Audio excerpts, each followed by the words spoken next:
If you found this video, there's a good chance that you are a tired creative. You're trying to find time to focus on your art, but let's be honest, day jobs take up a lot of time and a lot of energy. I'd say both. There's always a wrestling match between insufficient time and a lack of energy. When you do have the time, you're exhausted from thinking about drawing instead of, whatever you're doing. And I get it. And I still have times where I also really struggle to find the time and energy to make art. Art's my full-time career, but there's a lot of other things that I have to juggle to make it happen. And so there's days where I have to do a lot of the not so creative stuff that leaves me really tired and really exhausted when it comes time to make art. So today I want to talk about 6 tips on how to maximize your time and minimize how much energy it takes to get into the creative flow. First things first, stop doom scrolling for inspiration. Stop. Stop doom scrolling, period. I mean, if you can eliminate that and that's the only thing you do, that's the only thing you walk away from for this video, do it. Social media is going to exhaust you. You're already exhausted enough. You already have limited time. Why waste the time? Why exhaust yourself more? Let's talk about what happens when you do scroll. When you scroll social media, and this includes Pinterest as well, you are triggering dopamine to release in your brain. Dopamine is a neurotransmitter commonly referred to as the feel-good chemical in the brain. This chemical is directly related to your motivation, but also your mood, also your ability to focus, and the likelihood that you will continue participating in impulsive behavior. So scrolling social media is often one of those things we do impulsively. So regardless of your intention when you're scrolling on social media, and in this case, it's positive, you're trying to find references, you're trying to get like creatively built up, the constant flow of engaging media, it's increasing that dopamine release in your brain. This is one of the reasons why social media is so addictive. Dopamine hit after dopamine hit after dopamine hit. You see the problem? It's not enough that the excessive release of this chemical messes with your motivation. You ready for more? Where this gets extra tricky is for my busy creatives. When you continually have this sustained level of dopamine, it becomes even harder to sit down and focus on really long stretches of challenging work, which, if you're making art or any other creative endeavor that requires you to focus or think hard or problem solve, you know why this is going to become a problem. And you'll never feel rejuvenated after scrolling. This is what I mentioned before, where social media or scrolling in general is very exhausting because of this constant release of dopamine. It feels good, but it's not going to refresh you or prepare you for your creative endeavors. It's likely that after the fact, you don't even feel inspired. And I know with many of the students that I work with, they tell me when they spend a lot of time on social media, it actually has the reverse effect where they're seeing a lot of really great art and that demotivates them because it either shows them this is how far I have to go, or I have so much to learn, or I'll never be that artist, which just steals your inspiration. Not only are you saving time for drawing, you're also avoiding building this habit around scrolling, which will help you stay focused longer, especially on projects that you find challenging. So if you must scroll for reference material, I can compromise, okay?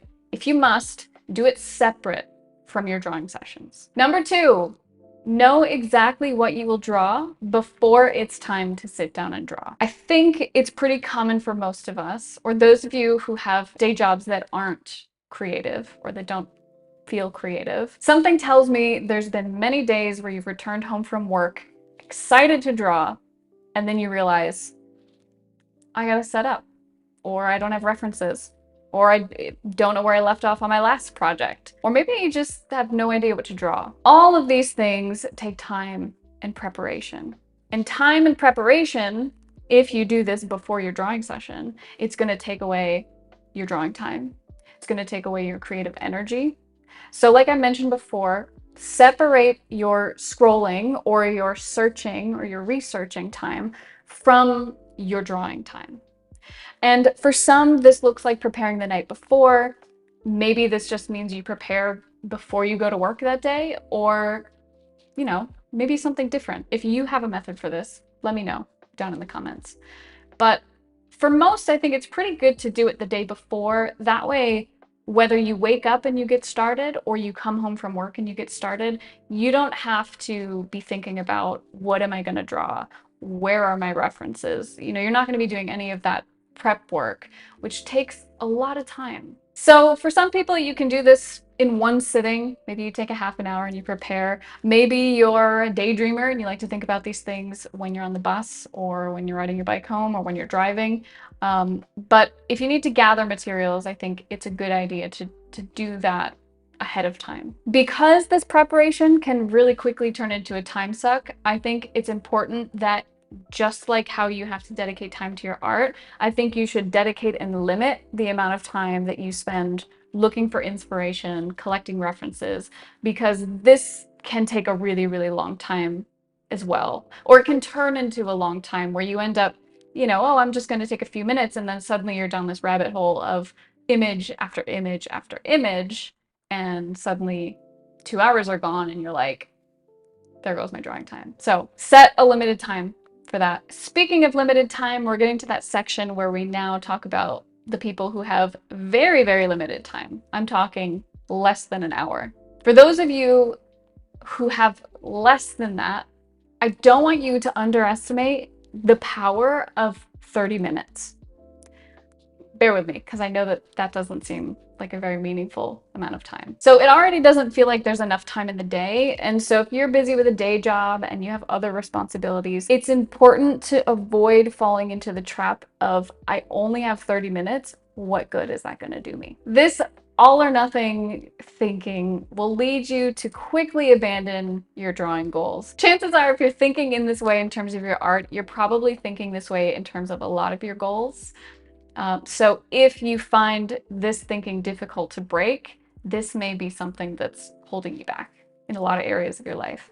So changing this habit with art will help you change it in other aspects of your life as well, which, I mean, that's going to feel good. That's the whole goal, right? Small changes lead to big changes. Remember that doing a little bit every day is going to add up to getting you closer to your goals. I like this idea of doing 1% better every day, because anyone can do that. It feels really manageable. And the more 1% you add to each day, think about how far you're going to be a year from now, or even a month from now. I mean, that could be huge. But think of it this way. So I wanted to break the 30 minutes down into what would this look like over a month. 30 minutes a day adds up to 15 hours a month. Okay, to put this into perspective, 15 hours is roughly what it takes me to finish 2 fully illustrated portraits. Depending on the complexity of your piece, and there's some nuance here because I've been doing this for a long time, there's demand around my work, there's other things that, raise the price, but for me, I would charge anywhere between $300 to $600 for a portrait. So for 30 hours a week, less than the time of a full-time job, that would equate to $600 to $1,200 a week. Starting to look like a good use of your time now, isn't it? If you were charging that amount and you spent 15 hours a month only doing those 2 commissions, that's an immediate $600 to $1,200 a month. Again, nuance, but I just want to put it into perspective for you. Take what you charge, insert into this equation. Math is not my strong suit. Insert it into this equation and see what that would look like for you. And I think that this would really help motivate you to spend that 30 minutes, even though previously, before we added it up to what this would look like, it looked pretty meaningless. But 30 minutes can be huge. Some of you may not feel confident enough in selling your work yet, but this applies to studying as well. So incremental growth is better than doing nothing for weeks or months and then scrambling to cram and learn in all of your sessions that you've avoided or that you didn't get to because 30 minutes wasn't meaningful enough. So for this third point, I want to emphasize no longer telling yourself that a few minutes here and there isn't worth your time. This is your brain trying to talk you out of doing something that is difficult. But remember, you want this. If you didn't want this, you wouldn't be watching this video. So the difficulty, the challenge of drawing is worth it. Don't let your brain talk you out of it. My fourth point, and this one's hard because this is like asking you to just, oh yeah, change your belief. I know, I get it. But number 4 is don't fear time wasting. So many of my students put pressure on themselves to get their drawings right immediately. You know, a lot of them want to make something of their art, they want to be successful with their art, and so they think everything they draw needs to be the thing, right? It needs to be the moneymaker, it needs to be really good, it needs to get people interested on social media. They don't want to draw the wrong thing because drawing the wrong thing feels like wasting time. Because of this, we have really high expectations for what our work should look like. And this leads to struggling to draw anything at all. And we need to draw something if we're going to improve. Even if you're trying to find some sort of financial success in it, there's no chance of you getting to a point where you will do that consistently unless you're able to lower those expectations and actually show up to do the drawing. Otherwise, it's going to be too scary. And so this can become another vicious cycle. You worry about wasting time, you don't draw at all. We go back into this all or nothing thinking where your brain is saying, what's the point? Why does it? Like, I shouldn't draw unless it's good or I'm wasting time. And I understand this because as a tired creative who's likely juggling a lot of other responsibilities, you don't have time to waste. That's why you're here. But I want to drill something into your brain right now and maybe replay this part if you have trouble letting it stick, or just listen to it again anyway. All drawing is beneficial. All drawing is beneficial. Even if it's not a finished piece, drawing still counts as practice. If it doesn't work for the piece that you're trying to develop, let's say you draw something and it doesn't work out, save it. Save it for later. Pick it up later. Make it your own personal project. You don't have to scrap something just because it doesn't work right now. By the time you revisit that idea, new ideas might come to you, or it might become something completely different. First attempts aren't always the best version either. So multiple iterations lead to a stronger idea that's more developed that you're more likely to use in future pieces. Even if it's not a finished piece, drawing at all still counts as practice. This leads me to number 5. Keep drawing after the first idea. Don't settle on one. Don't get precious with your drawing. Sometimes the first idea that we come up with does feel precious, like we get really attached to it. It turns out well as a sketch. It's hard to move on. I don't want you to get stuck on it.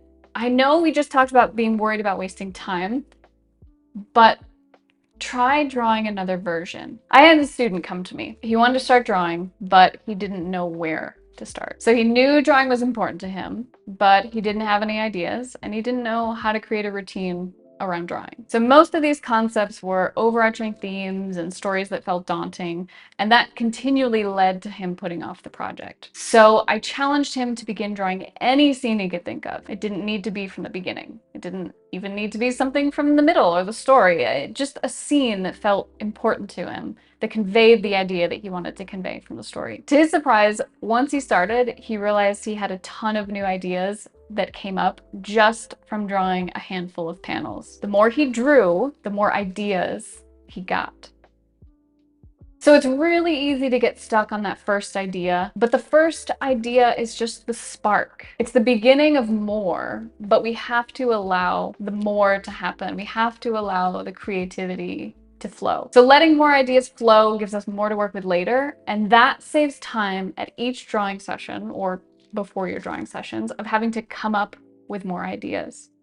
So just by drawing more, you may save yourself the time and energy of having to think of something new, because now you've got a whole list of things that could be potentials. Or maybe you have a bunch of work in progress from your practices or your multiple attempts that maybe didn't work out for this piece, but could be used for pieces later on. And speaking of old ideas, why not revisit old work in progress? Why not look at pieces that you hated back in the day and see if there's anything to save from there, any idea that still resonates with you that now that you have more skills, you're able to actually tackle and tackle confidently. Remember not to judge the ideas as they come up. I know that that's really hard to do.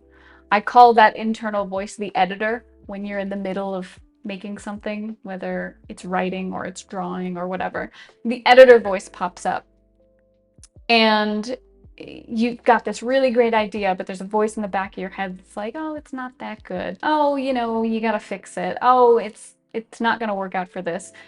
Hush that voice and let the idea come out, to give it room to grow, to give it room to be fleshed out. No judgment when you're in the creation process. Only after the fact or in between sessions when you're trying to be objective with how can you improve this, or does this fit my vision, or does this fit my client's vision. But in the process, let those ideas come out. Don't let them take over your creative process. Number 6, what you think about even when you're not drawing matters. You got to pay attention to your thoughts. The exhaustion that we feel often feels like we are tired, when in actuality, cognitively, you are overloaded. Cognitive load, if you've never heard this term either, it's the amount of mental effort required to process information and the amount of information that working memory can hold at any given time. Many of us have sedentary jobs, and yet we still struggle to find the physical energy to draw. The reason for this is,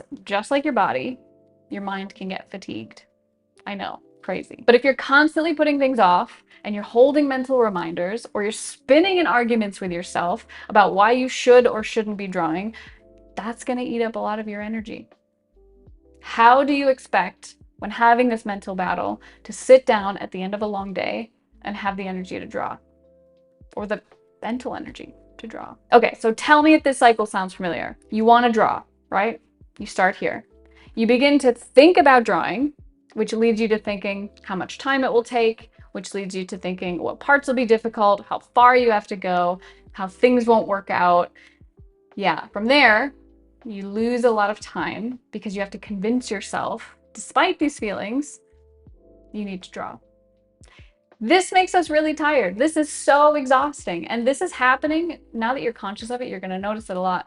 This is happening constantly in your brain, subconsciously. You're not even thinking about this. So now you no longer want to draw because your brain feels defeated, and then you feel discouraged about not meeting your goals. That one's a doozy. There's nothing worse than talking yourself out of doing something and then blaming yourself because you can't do it. Like, that is painful. So the next day comes and you want to draw again, and this process repeats.